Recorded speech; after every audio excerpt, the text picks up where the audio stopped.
My name is Ken. I threw away my family name a long time ago. Now, I'm just a filthy old man counting the drops of an IV drip in a hospital bed. But when I close my eyes, it comes back to me as clearly as yesterday. That pouring rain, the smell of cheap booze, and that man's back. You've heard the stories, haven't you? Stories about the man they called the most violent, yet the saddest figure in the history of Showa-era organized crime. Gen of Nagasaki, Genjiro Shiranui. There were no rising dragons or lions tattooed on his back. There was only one thing, a map of hell, burned into his skin. August 9th, 1945, Nagasaki. That day, Genjiro lost everything. His family, his home, and his skin as a human being. It was more than 10 years later, in 1958, when the anti-prostitution law was shaking up the red light districts, that I met Aniki, big brother Genjiro, in Yokohama. Back then, Yokohama was basically America. U.S. warships sat in the harbor, and sailors in white uniforms walked the streets like they owned the place. Jazz played, and the smoke of Lucky Strikes stung your eyes. The misery of a defeated nation and the heat of Reconstruction swirled together in the gutters. That was the era. I was just a gopher for a street gang then. No parents, no money, just hunger and a vague rage at the world. Then, one night, at a back-alley bar in Isazakacho called Stardust, it happened. That bar was a hangout for GIs. There was no Japanese allowed sign, but it was an unspoken rule. Yet, Genjiro was sitting alone in the corner of the counter, downing bourbon. "Hey, Jap, this ain't a place for you." A drunk, massive Marine poured beer down Genjiro's back. I was peeking from outside the shop. Ah, that Japanese guy is dead meat, I thought. The American's arm was as thick as my thigh. But Genjiro stood up slowly. The moment he ripped off his wet shirt, the air in the bar froze. I still remember it. A dark red keloid scar covered his entire back. It looked like something had crawled from his shoulders to his hips, tightening and pulsating. It wasn't a tattoo. It was a curse branded directly by the devil named the Atom Bomb. An indelible mark. "Hey, Yank." Genjiro's voice was low, crawling along the floor. "My back says it's hot. The fire your country dropped. It still hasn't gone out." I didn't see what happened next. With a heavy thud, the giant soldier was on the floor. In Genjiro's hand was the neck of a broken whiskey bottle. Fresh blood splattered, staining the sound of Elvis Presley singing from the jukebox. The other soldiers stood up all at once, but Genjiro's eyes were set. It wasn't madness. It was a darkness, colder and deeper. He had the eyes of someone who was still looking at the hell of Nagasaki. "Come on. I've died once already. You think I can be a Yakuza if I'm scared of dying twice?" The brawl lasted until the MPs arrived. What did I do? Before I knew it, I was running after him. When we hid in a dim warehouse district, escaping the MP jeeps, Genjiro lit a cigarette and asked me, "Kid, why did you follow me?" I answered, trembling. "Because you're strong. I want to punch America like that too." He exhaled smoke and smiled sadly. "Punching America won't bring back my dead family. But to put out this fire in my chest, I have to burn a bigger fire." That was the beginning of our war. Inside the Yakuza organization, we fought a battle that went beyond turf wars or money. While legitimate Japanese society sang of Reconstruction and fawned over America, we kept baring our fangs. Genjiro used to say, "The true Yakuza path is to help the weak and crush the strong." But who is the strongest in Japan right now? It's Mr. America and the politicians wagging their tails for him. So, we know who we have to bite, don't we? In the 1960s, as the organization grew huge and money mixed with violence, Genjiro rose rapidly with his insane violence and strange charisma, hijacking black market routes from U.S. bases, running gambling dens for soldiers, sabotaging construction sites backed by American capital. Everything he did was colored with anti-Americanism. The top brass of the clan hated it, but the young ones went wild for it. He looked like a hero clearing the humiliation of the defeat. But I knew he wasn't a hero. He was just a sad ghost, looking for a place to burn out. Now, this is where the real story begins. How Genjiro became the nuclear core of the organization, and how he headed toward destruction. It's going to get bloody. Are you ready? If you want to hear the rest, subscribe and wait for the next cup of sake. I want you to witness the requiem of us men who vanished into the darkness of Showa, right to the very end. The year was Showa 35, 1960. Japan was screaming, "Anpo, Anpo," the security treaty, at the top of its lungs. Demonstrators surrounded the Diet building. Students and workers alike shouted slogans as if possessed. But for us, politics meant nothing. Even when right-wing big shots paid our bosses to mobilize us to crush the protesters, Genjiro laughed and didn't move an inch. Protect the country? Don't make me laugh. What did the country do for us when we were burning? Spitting out those words, he took me to cruise around the Yokosuka base. By then, we had formally exchanged sake cups, and were calling ourselves the Shiranui family, a third-tier branch of the old Yokohama Yamato clan. Though we called it a family, there were only 6 of us, outcasts, hoodlums fresh out of juvie, and war orphans Genjiro had picked up. Our racket wasn't the traditional Yakuza way. Sure, we ran gambling and bookmaking, but our main source of income was America. Robbing supplies leaked from the PX, post-exchange. It was a thrill that made your spine tingle. Back then, Route 16 was the artery for U.S. military supplies. Late at night, giant trucks loaded with goods moved between Yokota, Atsugi, and Yokosuka. We took a scalpel to that artery. I remember one humid summer night, a single road surrounded by thickets near Sagamihara. Amid the deafening cicadas, we parked a stolen dump truck in the middle of the road and waited. "Ken, are you scared?" Genjiro asked from the passenger seat, his voice low. In his hand was a U.S. military-issue Government M111, a heavy, cold lump of iron. "I ain't scared. I'm just thinking it'll be a hassle if it's the MPs." "MPs are fine. I'll knock their white helmets flying like bowling pins," he joked, but his eyes weren't laughing. Headlights cut through the dark. A large truck approached. We lit flares, feigning an accident to stop them. 2 soldiers climbed down, one black, one white. Before they could understand the situation, we were on them. The dull sound of iron pipes, angry roars, screams. It was over in an instant. When we opened the cargo bed, it was a treasure mountain. Whiskey, cigarettes, canned food, and high-end electronics we'd never seen before. For Japanese people back then, this was the symbol of wealth. But that wasn't our only target. Hidden in wooden crates in the back, automatic rifles and ammunition. With the Korean War paused and the smell of Vietnam beginning to drift in, weapons trafficking was an open secret. "All right, move it!"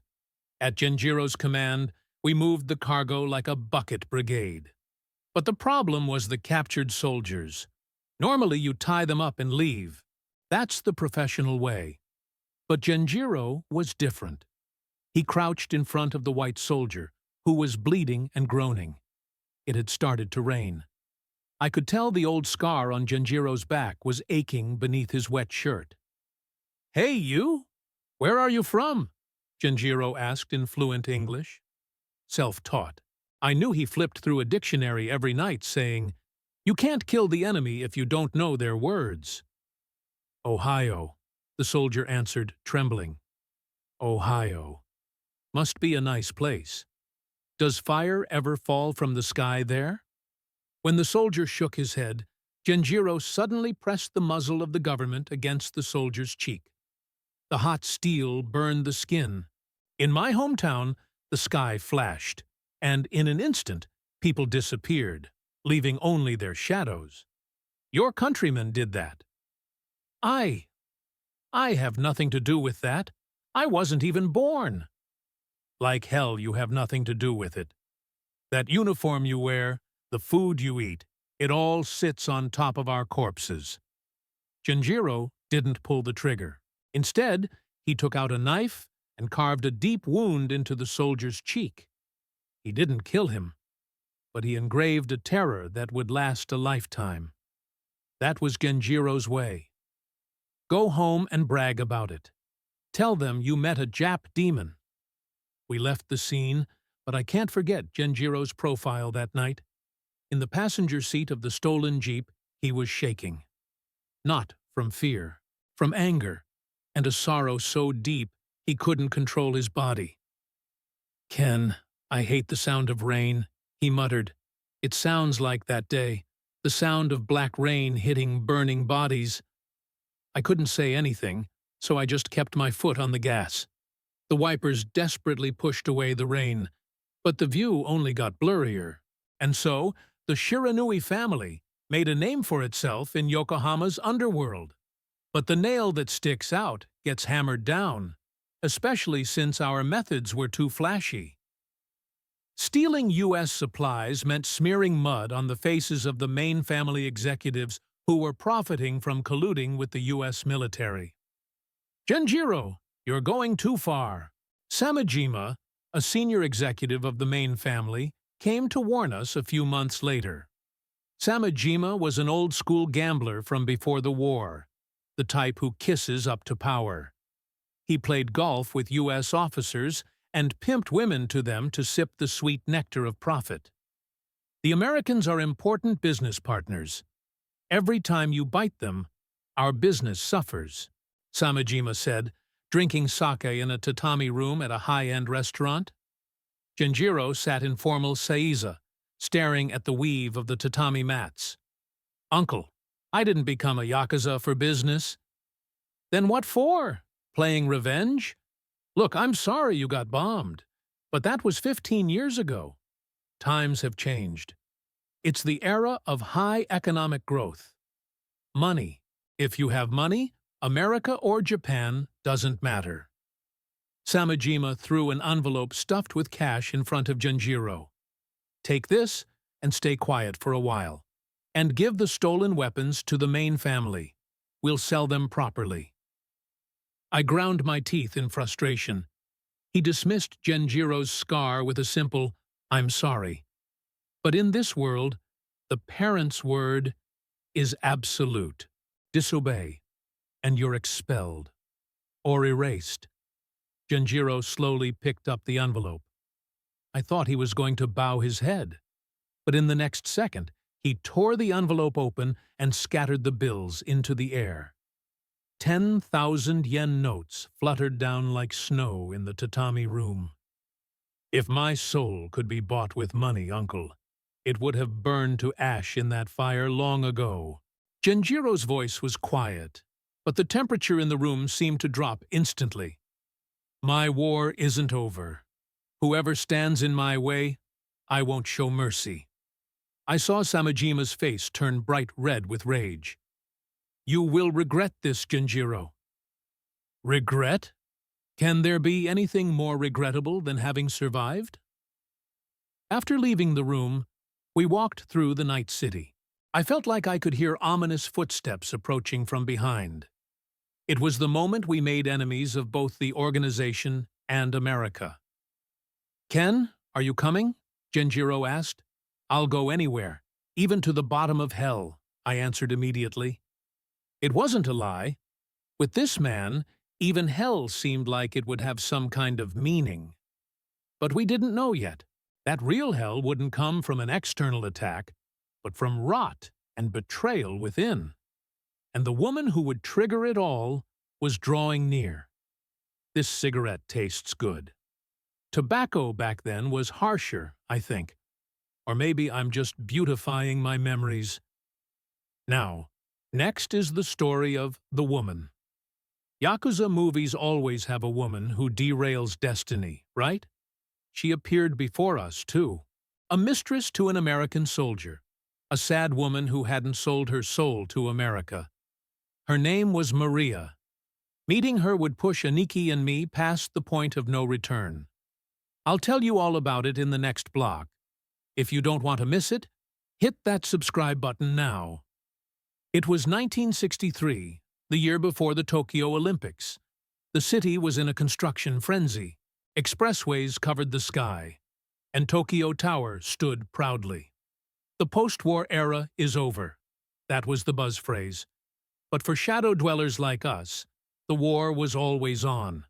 Yokohama, Honmoku, a town where America behind the fence and Japan on this side blended together.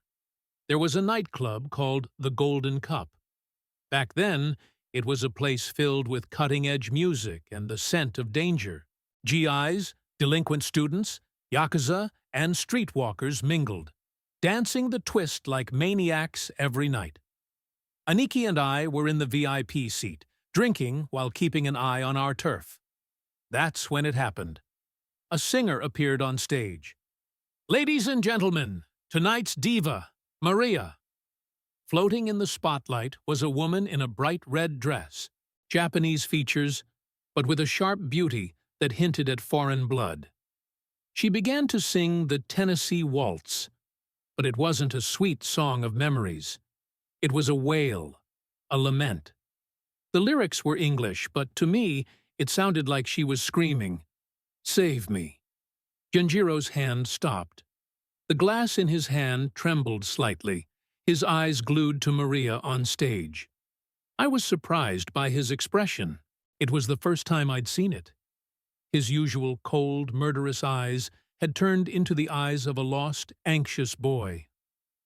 "She looks like her," Genjiro muttered. "Like who, boss?" My sister who died under a collapsed pillar that day."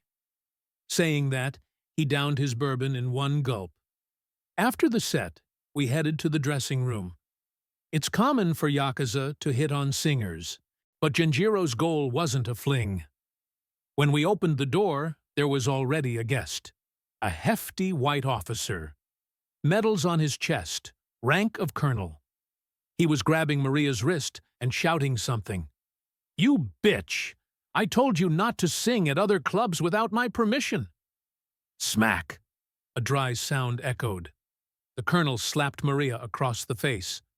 Maria fell to the floor, but she didn't cry. She just glared back at the colonel with cold eyes.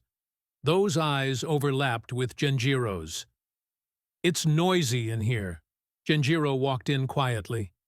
The colonel turned around, looking at us with disdain. "Who are you? This area is off limits, yellow monkeys." In that instant, Genjiro's kick buried itself in the colonel's gut. The colonel let out a frog-like "gah" and crumpled. I hurriedly closed the door and locked it. Another mess. Genjiro grabbed the colonel by the collar and slammed him against the wall. "Is hitting a woman what you call American democracy?" The colonel turned red and screamed, "I am Captain Miller. This woman is my property. You won't get away with this." Miller. This name would seal our fate. He was the mastermind controlling the black market routes from Yokosuka base and connected to Samajima of the main family. Property? Treating humans like things. That's a bad habit of yours. Genjiro threw Miller to the floor and reached out to Maria. "Can you stand?" Maria stared at his hand, then looked at Genjiro's face. "What does a Yakuza want?" Her voice was husky and thorny. The song was good. That's all, Genjiro said clumsily. That night, we took Maria out of the club. Miller was screaming, "I'll kill you!" but Genjiro ignored him. We drove to Harborview Park and stood in the night wind. Smoking a cigarette, Maria told us her story. She was also a victim of the war. Her father was an occupation soldier who went back home before she was born. Missing. Her mother sold her body to survive and died of illness. To her, America was the country of the father who abandoned her, and Japan was the cold country that discriminated against mixed bloods. She had nowhere to belong. That loneliness resonated with Genjiro.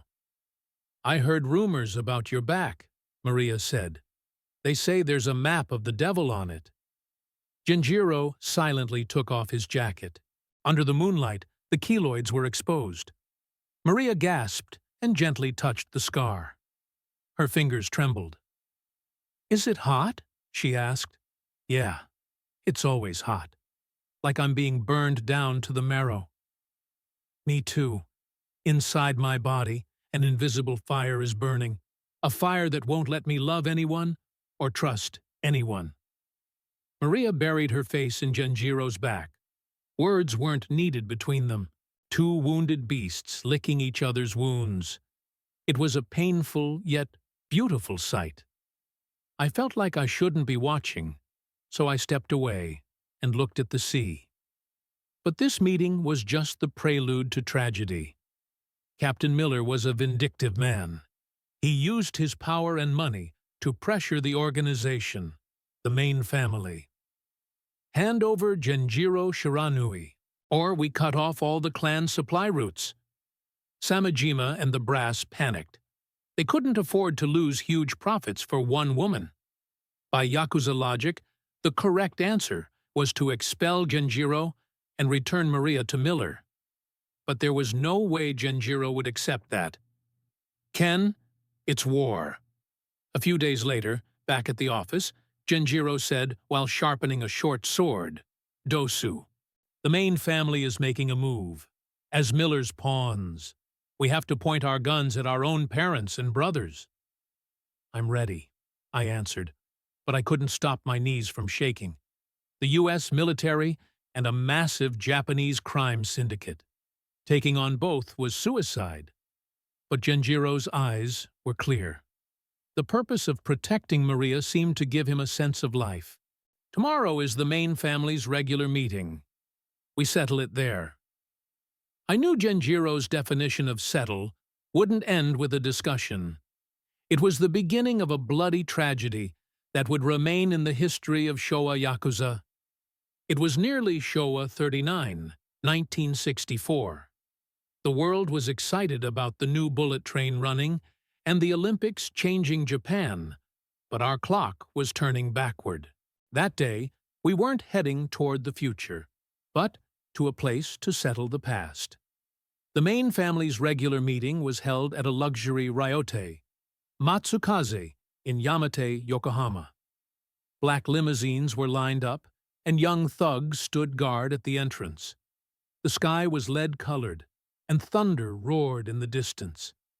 Aniki and I drove through the gate in a beat-up Datsun. "Ken, you're shaking." Aniki laughed, looking at my hands gripping the steering wheel. That smile was as innocent as a child going on a field trip, which scared me even more. "Aniki, are we really doing this?" "We are. If they treat us like tools, we have to show them just how sharp those tools are." Aniki pulled out a long dosu wrapped in bleached cloth from his chest and checked the tip. His eyes were no longer human.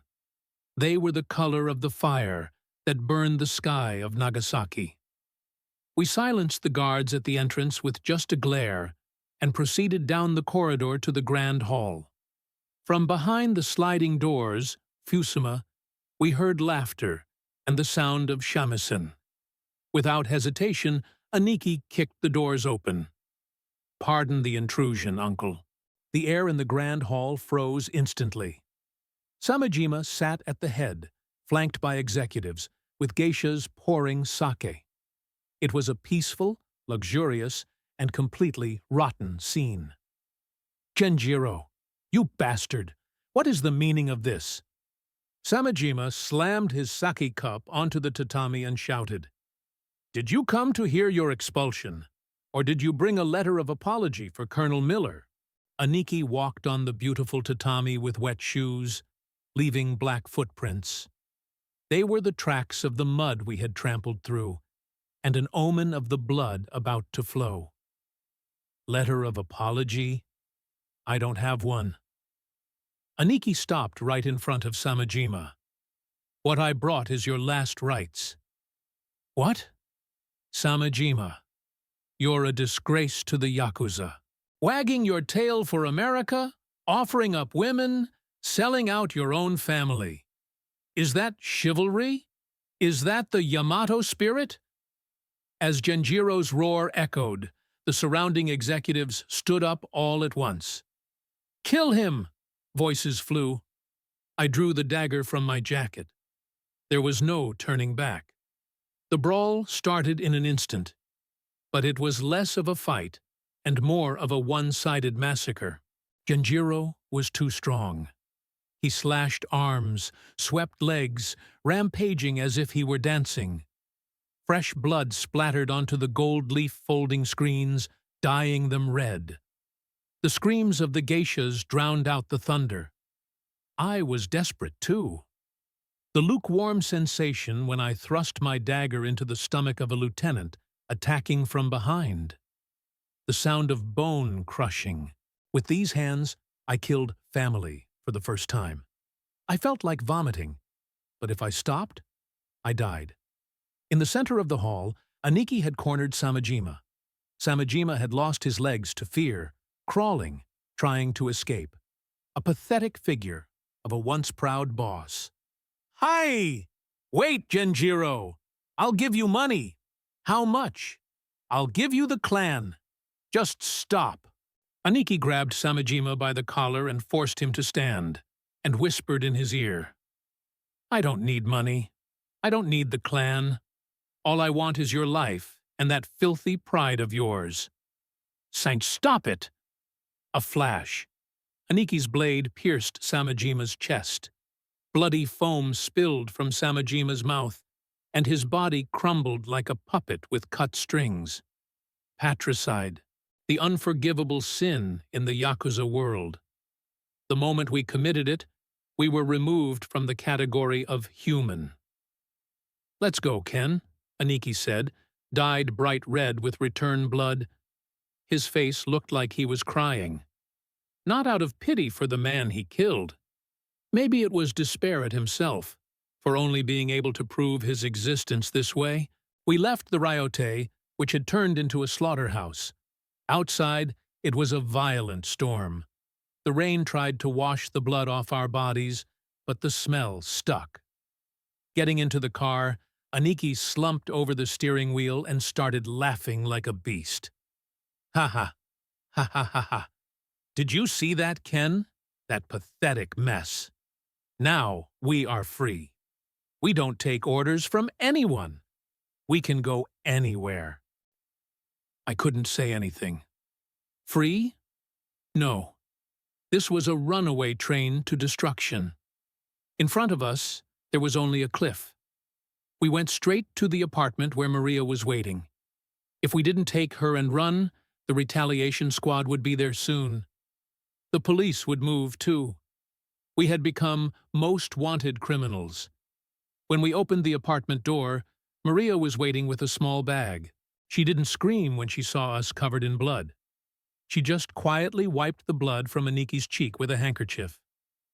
You did it, she said. Yeah, we can't turn back. Aniki squeezed her hand.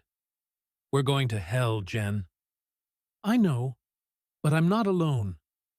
Maria smiled faintly. That smile wasn't like the Virgin Mary. It was like a fallen angel. The smile of an accomplice. We abandoned Yokohama. We didn't have a destination, but we headed west, breaking through police checkpoints, changing stolen cars, running. It was just like the movie Bonnie and Clyde, but it wasn't cool like the movies. Moving from cheap inn to cheap inn, sipping muddy water. My nerves were worn thin by fear and impatience. But Genjiro alone was different.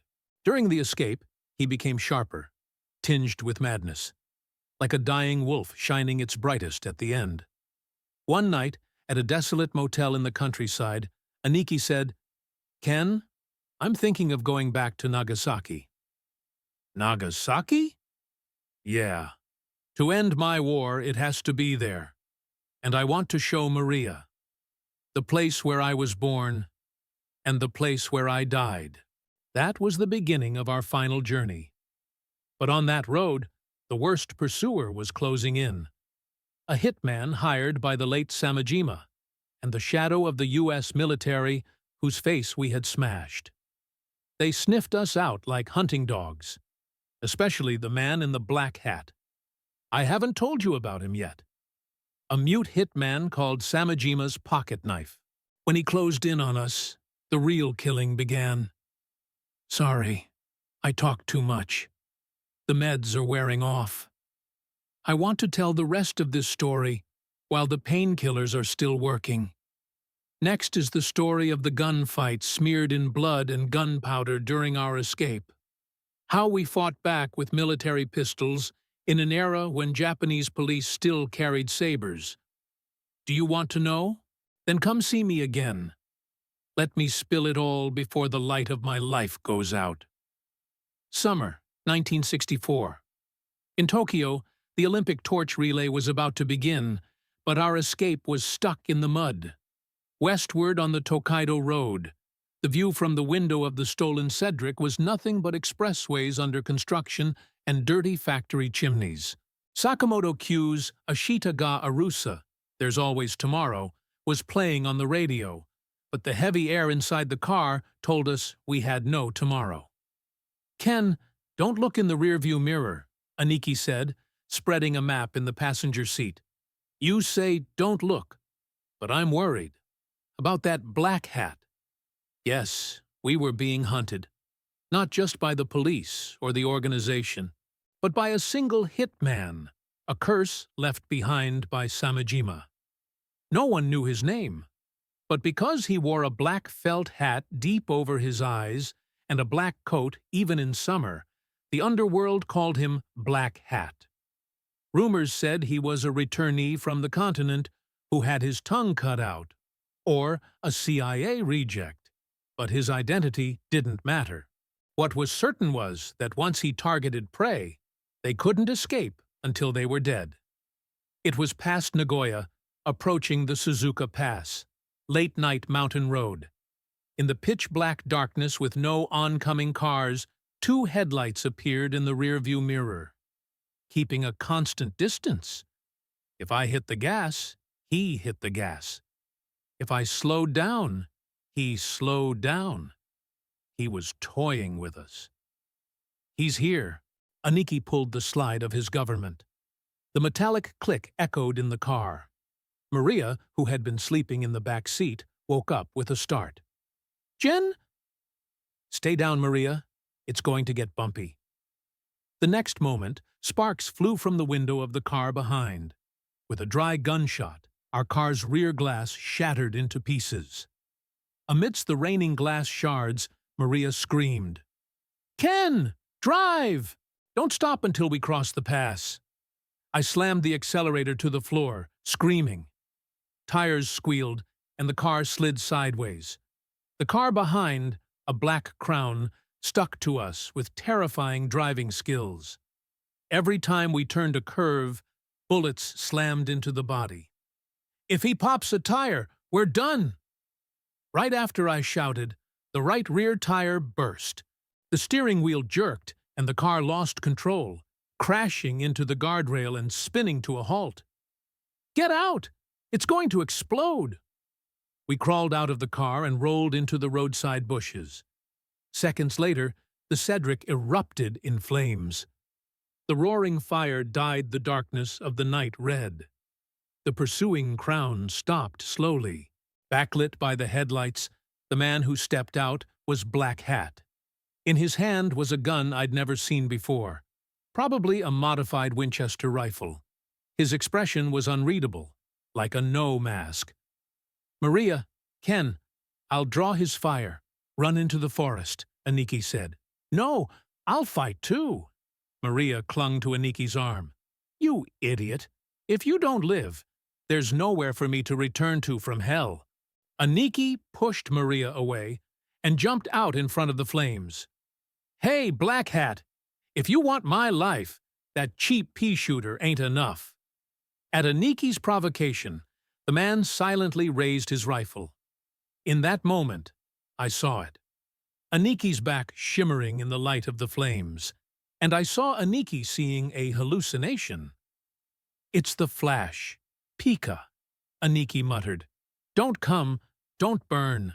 Give me back my family!" Aniki fired while screaming.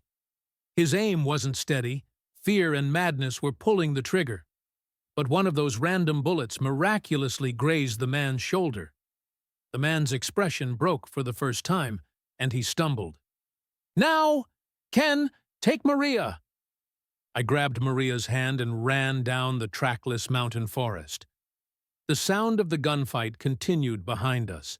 It sounded like the continuation of a war that never ended. I could hear Aniki screaming, "America! Samajima! Burn it all!" Aniki, usually so strong, turned back into a frightened child in front of fire. That was the real scar left by the devil called the atomic bomb. We reunited before dawn behind a desolate drive-in at the bottom of the pass. Aniki was shot in the side. His white shirt was stained dark red, his breathing shallow, but his eyes weren't dead. "Did you get him?" I asked. Aniki smiled bitterly and shook his head. "No, he's a monster. But I took one of his eyes." We hijacked a passing light truck and drove west again. Destination: Osaka South Port. From there, take a ferry, and Kyushu is right there. But Aniki's wound was deep. Every time the car shook, Aniki's face twisted in pain. Maria desperately tried to stop the bleeding in the back seat, but it wouldn't stop. "Jen, don't die. Please." Maria pleaded through tears. "Maria, don't cry. I can't die until I see Nagasaki." Aniki's voice was raspy. We arrived in Osaka the next evening. Osaka back then was also a chaotic city, mixing violence and energy. Hiding in the slums of Kamagasaki, we looked for a back-alley doctor. We were almost out of money, but with Aniki's Rolex and my meager secret stash, we managed to get him treated. In the dirty clinic bed, Aniki was delirious with a high fever. What he repeated in his delirium was, of course, that day. "Sis, water. Give me water." Hot. My back is hot. I could only smoke helplessly beside him.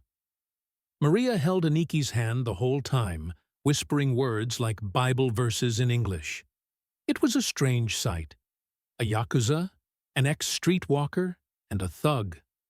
We, the trash of society, relying only on each other's body heat to survive. 3 days later, Aniki miraculously regained consciousness. "Ken, what time is the ship?" That was his first word. "There's a night ferry, bound for Beppu." "Good, let's go. If we stay here any longer, the hat will come again." Aniki staggered as he tried to stand, but Maria supported him. We headed to the port. The ferry, Kurenai Maru, sailing the Seto Inland Sea. That white hull looked like Noah's Ark to heaven for us. But just before going up the boarding ramp, I felt a chill and looked back. In the shadow of a port warehouse, a man with one eye covered in bandages, still wearing that black hat, was staring right at us. He's still alive, and he intends to chase us to the ends of the earth. "Ken, did you notice?" Aniki whispered in my ear. "Yes, he's coming on board." "Fine by me. On the sea, there's nowhere to run. Either him or me, one of us becomes fish food. The ship's whistle blew. Was it a signal of farewell, or the gong for the final battle? Dragging death along with us, we set off on the sea route to Kyushu.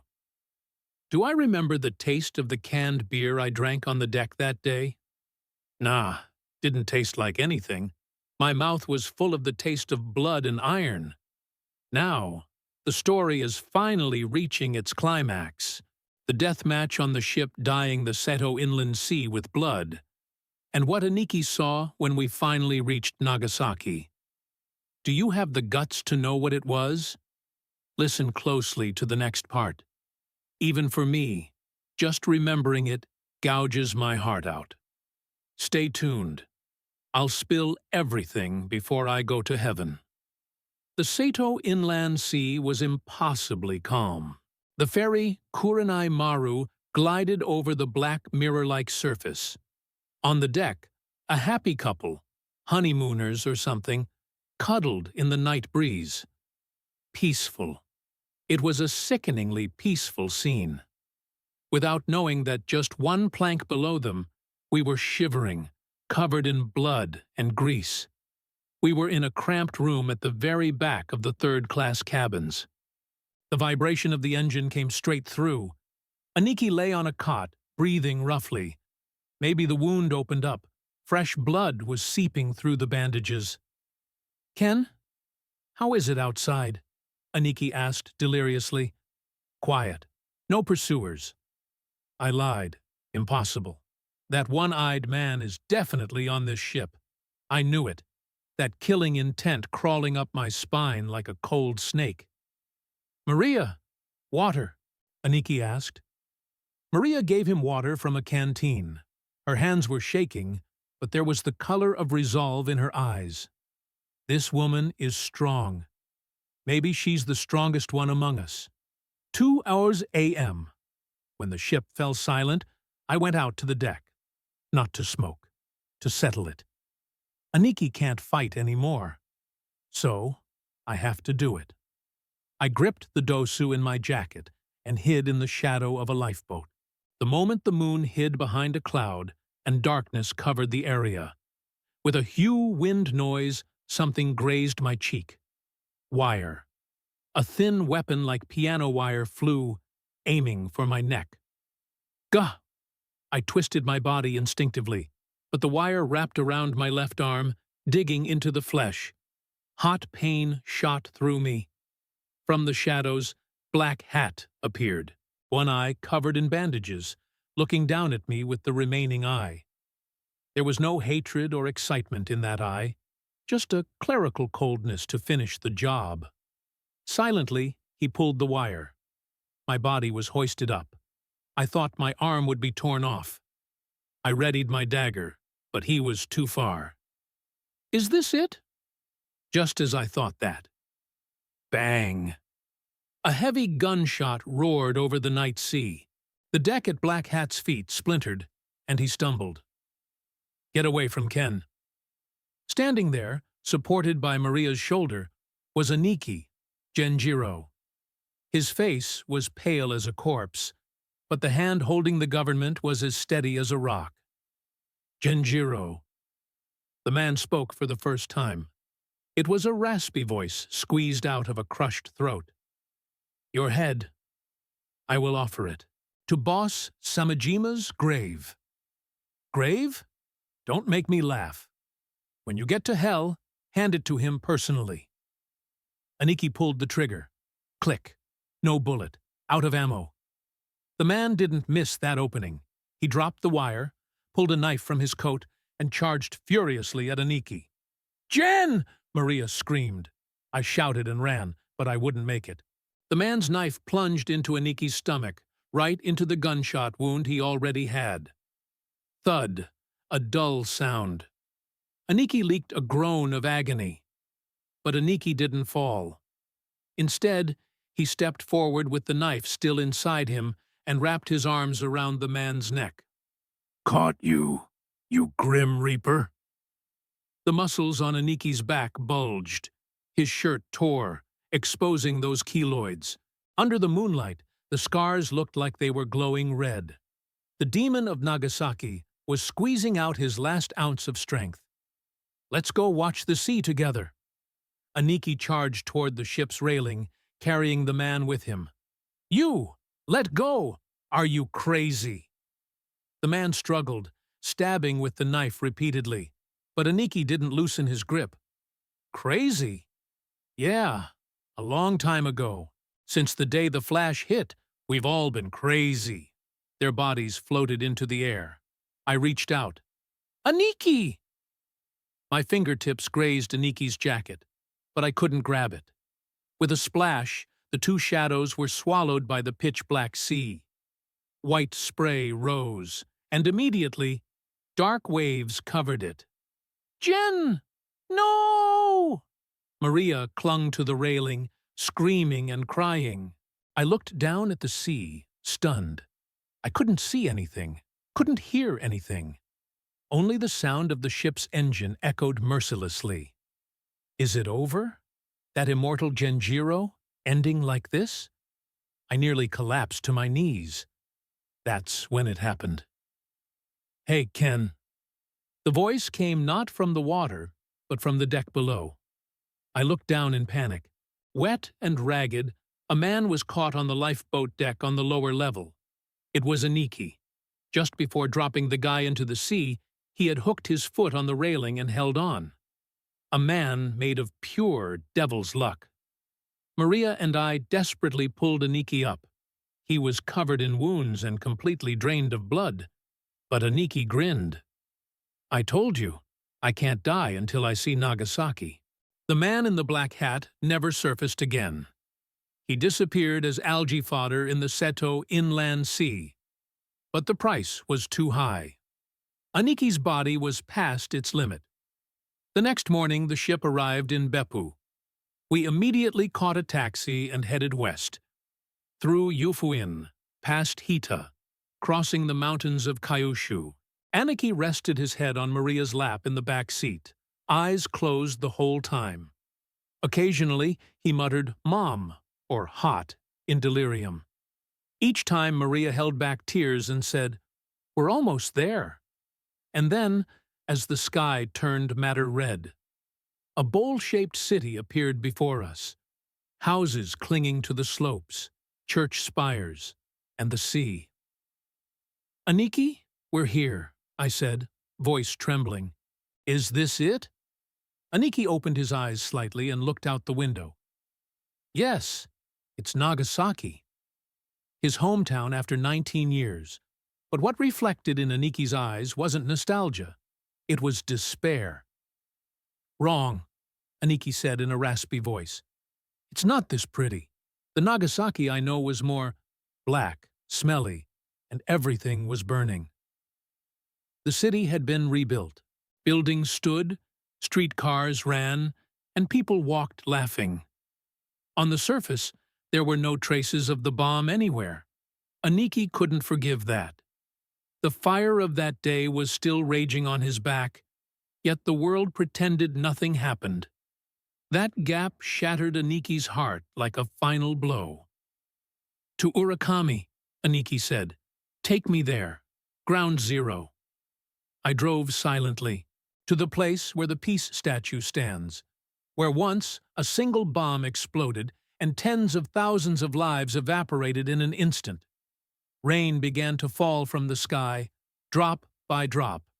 Nagasaki rain, summer of Showa 40. The end of our journey was right there. Sound of wipers moving. The rain gets heavier. Now, the final act. What did Genjiro do standing at Ground Zero? And what happened to Maria and me? Get your handkerchiefs ready. This isn't just a Yakuza dying. It's the final scream of a scar that the Showa era tried to hide. Watch it until the last drop. The rain was getting heavier. Lightning tore through the night sky of Nagasaki. We arrived at the Urakami Hypocenter Park. Night had fallen, and there was not a soul around. Only the silhouette of the Ground Zero cenotaph shining black in the rain. and the peace statue looming in the darkness. "This is it." Aniki groaned. Maria and I supported Aniki from both sides, stepping toward the monument. Aniki's steps were beyond his limit. The sound of his shoes dragging on the ground crunched the gravel. That was the only sound echoing in the silence. Aniki collapsed to his knees in front of the stone monument. Mud water soaked into his slacks, but he didn't care. With a trembling hand, he stroked the surface of the wet stone. "It's cold," Aniki muttered. That day, this place was a scorching hell. Iron, glass, humans, everything melted. Yet, now it's so cold. Maria tried to hold an umbrella over him, but Aniki swatted it away. "It's fine. Let me get wet. Cool this body down." Slowly, Aniki took off his blood-soaked shirt, his back exposed to the rain. Lightning flashed, and for a moment, the area became as bright as noon. I gasped. Aniki's keloids looked like they were pulsating wet in the rain. It looked as if the ghosts of Showa he had carried on his back were letting out a final scream. "Can you hear them, Ken?" Aniki said, looking up at the sky. "Hear what, boss?" "Their voices. They're still crying. It's hot. Help me." I could only hear the rain, but Aniki must have heard them. The voices of tens of thousands of souls burned under this sky 19 years ago. He had lived his whole life driven by those voices. Maybe he was trying to drown out those screams by punching, stealing, and killing. "Janine, it's enough. You don't have to fight anymore." Maria hugged Aniki's back, crying. Her tears mixed with the cold rain, running down Aniki's burn scars. "Maria." Aniki's voice became gentle. "I hated America. I wanted to go around killing the guys who gave me this scar. But maybe the one I really couldn't forgive wasn't America." "Huh?" "It was myself for surviving, leaving my sister and my mom behind, breathing nonchalantly while I'm the only one left. I couldn't forgive that. I just wanted to use my body as firewood and burn it all away." In the distance, sirens began to wail. Police cars. Not one or two. Patricide in Yokohama. Shootout in Kansai. Our escape had turned the police of all Japan into enemies. The net was already closed. "Ken." "Yes, Aniki. Give me a cigarette." I took out a damp short hope and lit it with shaking hands. Aniki inhaled deeply and exhaled purple smoke. The smoke was hit by the rain and vanished instantly. "Tastes good. Tastes like life." Aniki's body tilted heavily. Maria screamed and held him up. I could see the light fading rapidly from Aniki's eyes. Too much blood loss from the abdominal wound. He won't make it. "Aniki, stay with us," I shouted. "Ken, take care of Maria. And don't let anyone see my back anymore. It's a shameful bruise." Those were Genjiro Shiranui's last words. The scar he had displayed so proudly he called shameful at the end. Not a symbol of revenge, but just a sad scar. Aniki quietly stopped breathing in Maria's arms. It was a peaceful death face, like a child finally released from a long, long fever. The sirens got louder, and countless red lights surrounded the park. "Drop your weapons! Do not resist!" the loudspeaker voice echoed. I slowly stood up and raised my hands. Maria wouldn't move, hugging Aniki's body. The rain fell harder, as if trying to wash away our sins, our tears, everything. A long time has passed since then. I was arrested and served 15 years. When I got out, the world had completely changed. Showa was over, and it was the Heisei era. Anti-gang laws were passed, Yakuza became an endangered species, and the smell of violence disappeared from the streets. I don't know what happened to Maria. I heard rumors she went to America after I got caught, but I have no way to check. Maybe she's living happily somewhere, singing Tennessee Waltz in that husky voice at a jazz bar. I hope so. Even now, my back hurts on rainy nights. It's the scar from the wire that Black Hat Guy gave me. But compared to Genjiro's pain, this is nothing more than a mosquito bite. That day in Nagasaki, it wasn't just one Yakuza who died. A sad demon child, created by the massive violence of war, died. We were Adabana, blossoms of madness, blooming in the cracks of the era. Loved by no one, understood by no one, we just bloomed crazily and scattered. This is the truth of the demon of Nagasaki that I saw. A dark history of Showa that won't be in textbooks or passed down. But if it's stuck in a corner of your memory, even a little, Aniki Genjiro might find peace. Well, looks like visiting hours are over. The nurse is giving me a scary look. My story ends here, but in this world, there are still rotten piles of buried stories, dirges of men smeared in blood, money, and betrayal. If you want to peek into deeper darkness, hit that subscribe button and wait. Before I kick the bucket, I'll tell you a few more special old tales. So, have sweet dreams tonight.